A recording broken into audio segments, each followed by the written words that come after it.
वज़ीर आला रेवंत रेड्डी ने कहा कि एसएलबीसी टनल में फंसे 8 मजदूरों की तलाश में मज़ीद 2 से 3 दिन लग सकते हैं। मुसलसल पानी और मिट्टी के दबाव की वजह से रेस्क्यू ऑपरेशन में मुश्किलात पेश आ रही है। वज़ीर आला ने कहा कि हुकूमत मजदूरों के अहले ख़ानदान के साथ खड़ी है और रेस्क्यू के अमल को तेज़ करने के लिए रोबोट्स के इस्तेमाल पर भी गौर किया जा रहा है। उन्होंने बताया कि कन्वेयर बेल्ट की मरम्मत मुकम्मल होने के बाद मलबा हटाने का काम तेज़ हो जाएगा।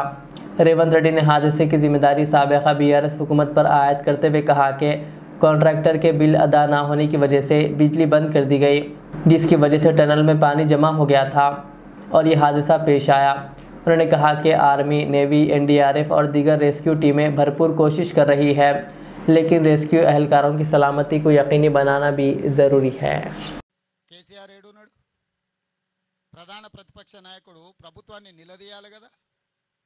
కిషన్ రెడ్డి ఏడున్నాడు? కిషన్ రెడ్డి ఏ ప్రచారాలలో తిరిగిండు? కేసీఆర్ ఎక్కడున్నాడు?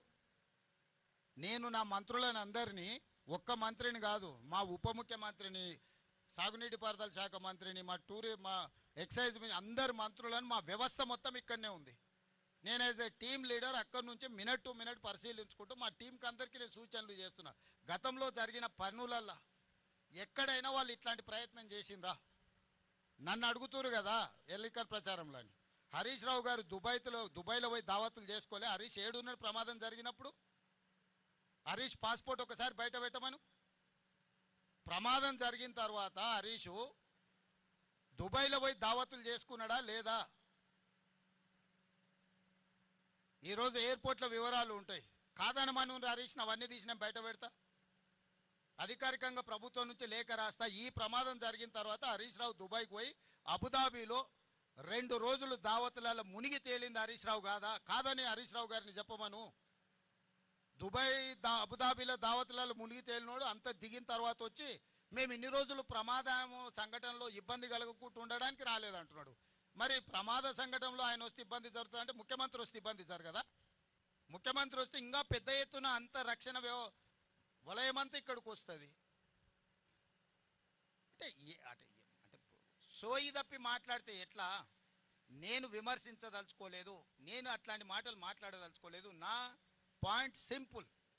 అత్యంత దురదృష్టకరమైన ప్రమాదం జరిగింది. ప్రమాదం నుంచి ఎట్లా బయటపడాలి, ప్రమాదంలో నష్టపోయిన కుటుంబాలను ఎట్లా ఆదుకోవాలి, జరిగిన సంఘటన నుంచి ఎట్లా బయటకు రావాలని మేము ప్రయత్నం చేస్తుంటే ఎట్లా బురద జల్లాలి అని వాళ్ళ మెదడులో ఉన్న బురదంతా తీసి మంత్రుల మీద.